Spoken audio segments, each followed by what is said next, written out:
Early ranching history in southwest Saskatchewan. I would like to acknowledge that we are on Treaty 4 territory, the original lands of the Cree, Saulteaux bands of the Ojibwe people, Assiniboine, Dakota, Lakota, Nakota, and the homeland of the Métis Nation. I would like to thank the City of Swift Current and Sask Culture Sask Lotteries for making this programming possible. By 1860, the Cypress Hills Swift Current region was the center of the last good prairie hunting ground on British territory. Elsewhere, the westward advance of white civilization in North America had quickly led to the slaughtering of most of the countless million bison. The territory was jealously guarded by Blackfoot, Cree, and Assiniboine. The territory was not actually surveyed until 1880 by John McCoon, because Métis guides would not enter such dangerous territory. CPR surveyors arrived in 1882. A ranching district was established 30 to 50 miles around Swift Current.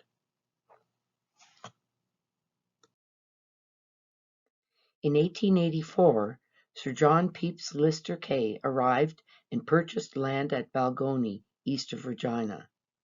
His farm had successful crops despite a shortage of manpower during the 1885 resistance. In 1887, he purchased 10 10,000-acre ranch farms across Saskatchewan and Alberta. There were 3 in the district: Rush Lake, Swift Current, and Gull Lake. He sought investors in Britain, bringing with him Joe Wiley, the 1905 MLA of Map Creek, as an authority. In 1888, the Canadian Agricultural, Coal, and Colonization Company was formed. The company bought out Balgonie and the ranch lands. Lister Kay made a fortune. Lister Kay became manager for a 5-year contract and began to import animals for the ranches. On the 31st of August, 1888, the Medicine Hat Times commented, "The number of pedigreed animals contained in the shipment is said to never have been equaled in the annals of export trade." Ads were placed in newspapers in England offering free passage to Canada, a 1-year contract including board and lodging, and $10 a month, with the chance to acquire free a 160-acre homestead. 110 men came from England and 110 from Eastern Canada. Many were greenhorns. 2 or 3 women, some with husbands and children, were hired to cook and housekeep. The photo shows Pelham Clinton, manager, and recruiter Jim Smart of the Swift Current Ranch in 1890. The hands arrived before construction crews and materials. They lived in tents until the fall. They assembled equipment, cut native hay for horses, broke sod, and started an 18-mile fence. Before spring, in each location, they built a 2-story house for the manager and some men, a 60-horse stable with a machine shed, an overhead granary topped by a windmill to pump water and cut feed, a blacksmith shop, harness room, and frame bunkhouses for the hands. These 2 photographs are of the bunkhouse in Swift Current. They struggled to learn and adapt farming techniques, and they struggled with the climate. 1890 was the worst winter in 10 years. Blizzards made grazing difficult to impossible, so they used up all their feed.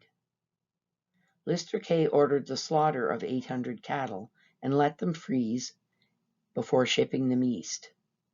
Unfortunately, a thaw set in before they reached Montreal, and the meat was rotten when it arrived. Lister Kay was replaced as manager by Thomas Stone, the Kincorth farm manager. They also built a cattle shed for 500 cows, a sheep shed for 5,000 sheep, and a piggery for 300 pigs. Lister Kay built butcher shops and abattoirs at Dunsmore and Medicine Hat, and a processing plant at Calgary.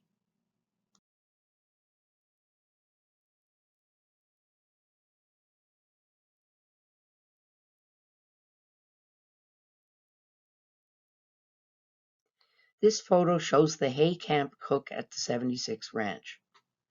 The ranches were named 76 because Lister Kay purchased the huge Powder River herd from Montana, bearing the brand 76, so they kept that brand. Lister Kay had bad methods and made rash decisions, but it was his foresight and determination which introduced large-scale ranching to this region. While economic depression plagued Europe and America, his scheme brought a large amount of investment capital into a region chiefly dependent on the buffalo bone trade and the CPR payroll. In late 1890, the company reorganized. Swift Current cattle were moved to Rush Lake because they had irrigated hay. Gull Lake cattle moved to Crane Lake, the new cattle headquarters. They had a summer camp on the northeast slope of the Cypress Hills. Swift Current became the new sheep headquarters with William Rutherford as manager. Swift Current was the permanent shearing and dipping station to handle 20,000 sheep. There was summer pasture for 10,000 on the creek northeast of Swift Current. The sheep would winter at Lac Pelche where hay was put up. The rest of the sheep grazed at Gull Lake. Specialization problems included drought, disease, pests, hail, frost, and fire. But sheep continued to succeed. Wool and mutton prices remained high. In 1894, the company was sold.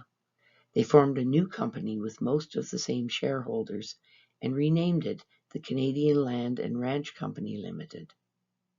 The new company began downsizing. In 1895, there were 10,000 breeding ewes. In 1897, there were only 4,000. Operations continued well until 1900. This photo is not of the 76 Ranch. It is the Jim Davis Ranch near Maple Creek, but it gives you an idea of what sheep shearing looked like. In 1901, the Canadian Land and Ranch Company had a huge flock to shear, so they hired experts. 2 from Australia brought anthrax. To save 16,000 sheep, as well as horses and cows in the area, a huge vaccination program was carried out. A 14-man team worked for 2 months. 17 surrounding townships were quarantined, dead animals buried, and contaminated grass was burned. Anthrax was eliminated by November, and only 650 sheep and a few cows and horses were lost. The outbreak had little effect in profits. Infringements of small ranches limited grazing. There was a new anthrax scare in 1902, and a May storm in 1903 resulted in heavy losses of lambs, calves, and colts. There was also a decline in the market for wool and mutton. In 1903, the Canadian Land and Ranch Company sold all their sheep, ending ranching at Rush Lake and Swift Current. In 1905, the Denny Land Company split up and sold the land. During the winter of 1906-1907, terrible storms and a brutal cold resulted in 2/3 of 76 cattle perishing on the open range. The 76 Ranch shut down in 1909.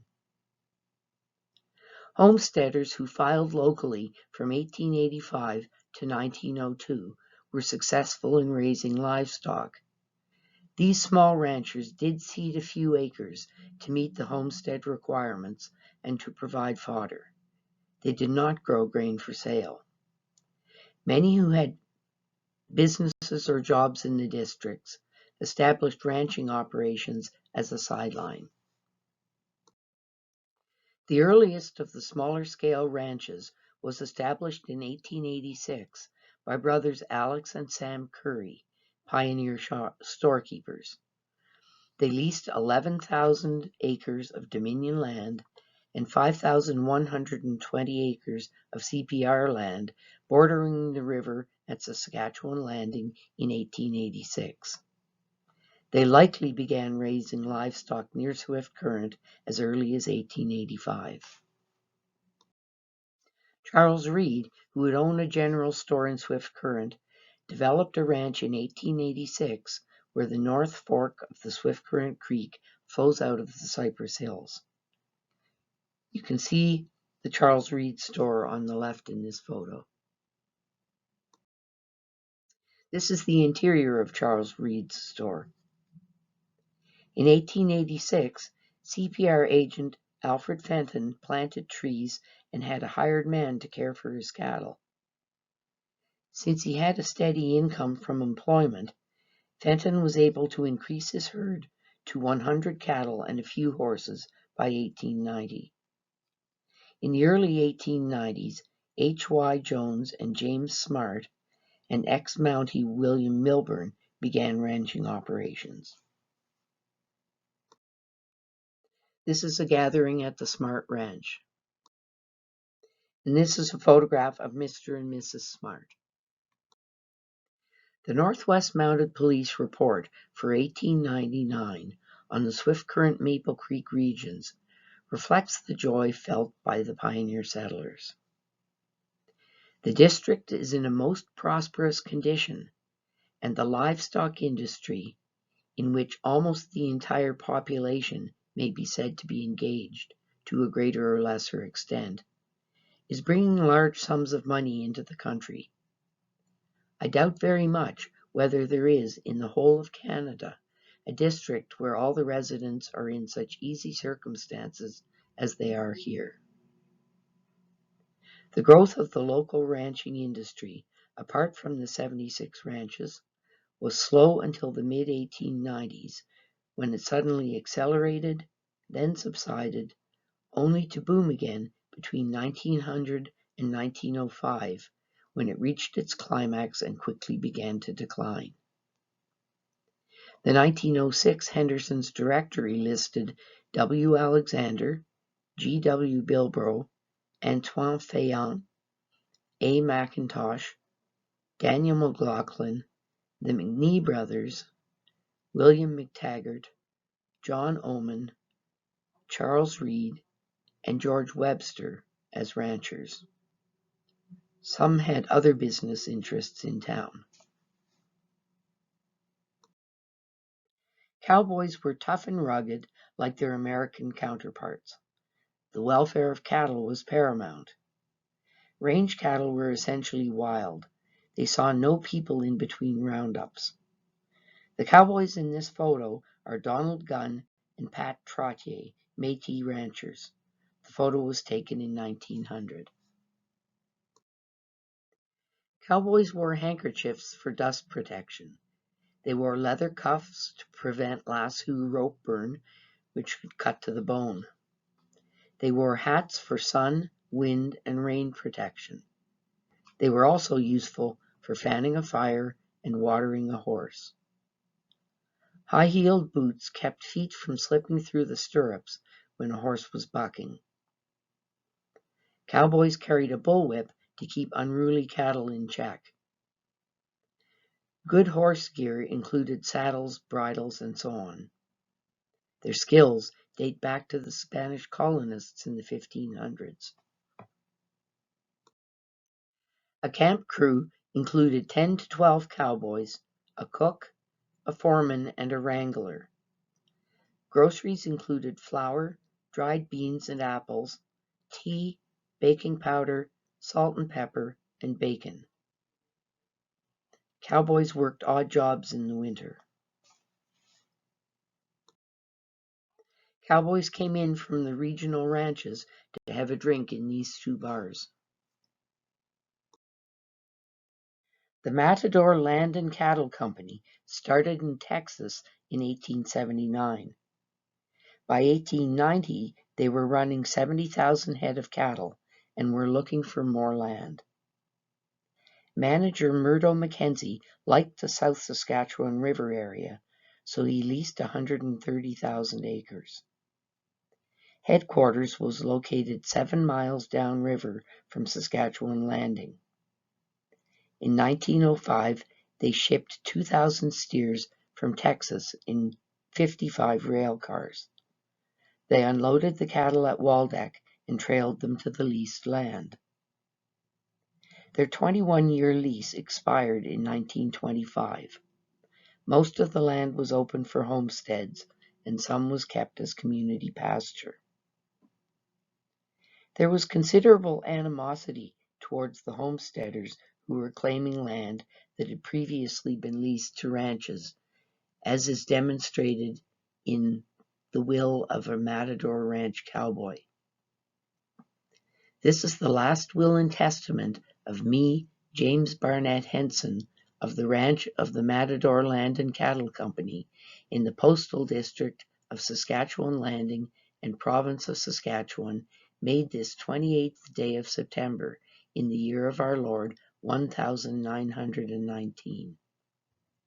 I direct my executors, William B. Bullock of the 6 Bar T Ranch, Herbert Alexander Knight of the Hills, and Frank Dudley, formerly of the 3 Bar 3 Ranch, to immediately sell by public auction the whole of my real estate situated in the city of Swift Current, Saskatchewan, and with the monies thus procured to create a fund to be ultimately used for the extermination of that class of vermin commonly known as farmers, who are at present polluting their presence the county adjacent to the South Saskatchewan River.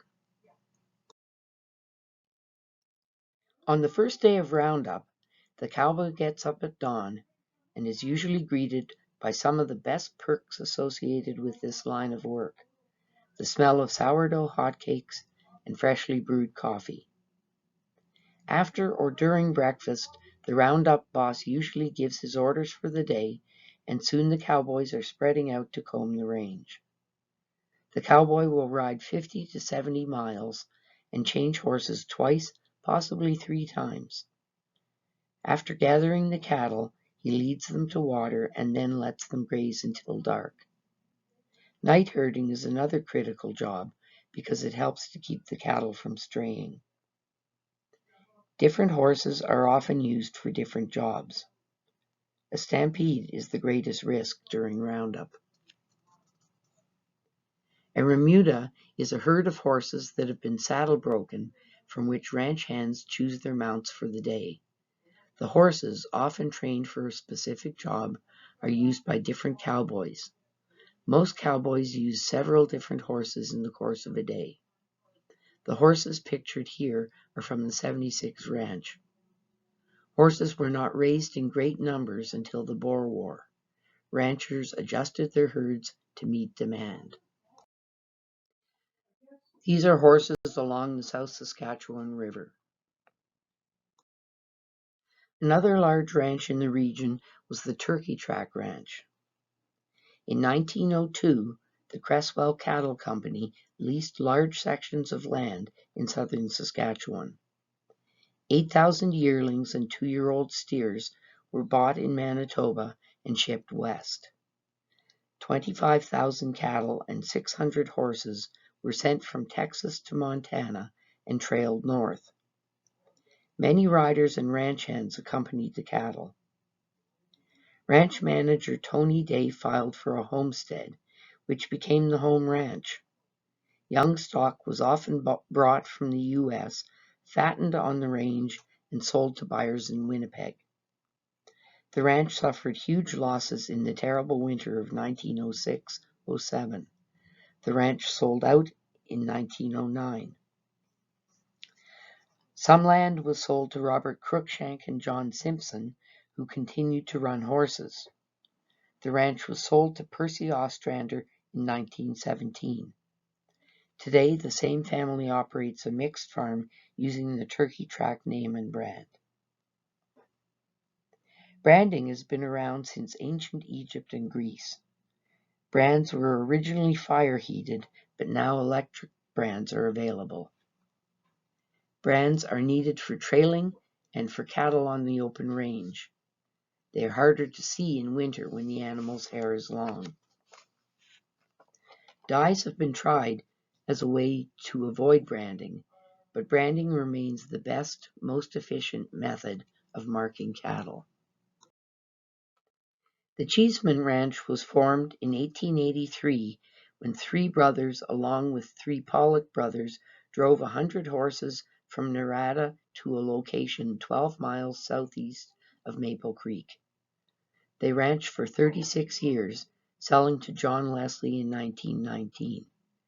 This photo shows the ranch around 1887. This photograph shows Cheeseman Cowboys in 1900. The first compulsory dip for mange took place in 1904. The dip was a hot solution of lime and sulfur. Cattle were completely submerged to disinfect and kill any insects. T-Down Bar was a Canadian lease of the Bloom Land and Cattle Company of Montana. They had run cattle south of Cypress Hills, called Circle Diamond, but leased land near East End in 1902, when Canadian ranchers raised concerns about overgrazing.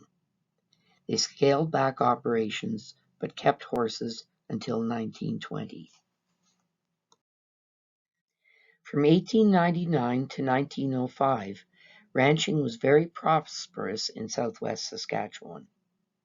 Loss of grazing leases to new homesteaders caused major problems for ranchers, but the death knell for large-scale ranching was weather-related. On November 18, 1906, a 6-day blizzard swept across the prairies, leaving snow 3 to 4 feet deep. Trains could not travel, and telegraph wires were torn down. On January 3, 1907, the temperature dropped to 55 degrees below zero Fahrenheit. Cowboy Jim Reagan from the Kirkaldie Ranch on the river about 60 miles northwest of Swift Current spent 5 exhausting, terrifying days on the trail from the ranch to Swift Current. For 2 days and nights he kept alive without either food or fire. His face frozen and his horse's saddle blanket clutched around him for warmth. He stumbled along through the snow, holding onto the tail of his saddle horse. When he finally reached safety, even his underwear was so frozen that it had to be cut off him. Chinook winds arrived in late January, followed by intense cold in February that turned the surface of the snow into a thick layer of ice. Horses could scrape it away to reach the grass, but cattle could not. The cattle wandered because snow had drifted over the top of the fence posts. Some livestock sought shelter along the river and drowned. This is a modern photo of a similar crisis in the U.S. The Medicine Hat News, January 17, 1907. As about every householder in Medicine Hat who has resided in the city for any length of time is directly interested in cattle to more or less extent, the severe weather which is being experienced on the range is causing grave anxiety to all. It is next to impossible to secure accurate information from the outlying sections, as the low temperature has put a stop to all communications for the present. Cattle seen from the railway are much shrunk up and apparently in great distress.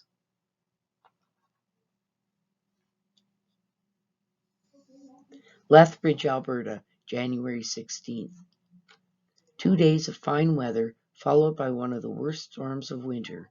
Fierce wind packing snow into hard crust, making it almost impossible for cattle to get grass. Stockmen are now exceedingly anxious as to the outcome. Smaller ranches who hold their cattle close may be able to save their stock by feeding it if they have straw or hay. Strictly range stock has drifted so far, and the weather is so cold that it is almost impossible to round them up and drive them to feed. Most of the big outfits have no feed to drive to. A correspondent has just returned from a 2 days drive, and while a few dead cattle were seen, yet the living were so gaunt and hungry that they were a pitiable sight, stringing aimlessly across the snow-covered prairie. Range cattle are now literally starving, and it is only a question of whether a Chinook or death will come first. Edmonton, January 16th. Mr. R.M. Armstrong of this city has just returned from a trip to Cardston in the Lethbridge County.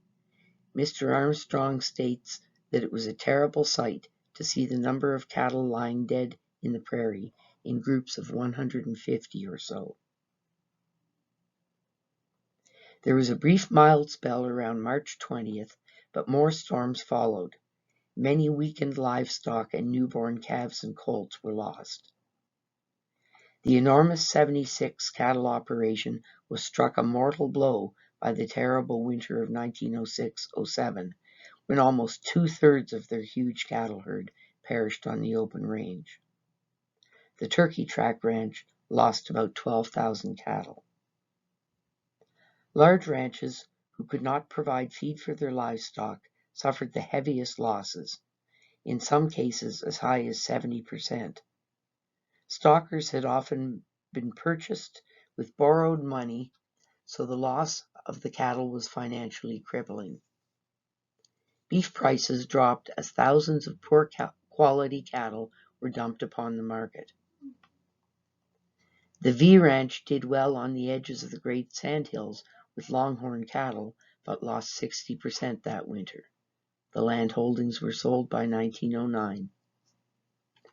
As more settlers poured into the district, land leases for ranching decreased, and though some ranches continued operations, the heyday of early ranching was over.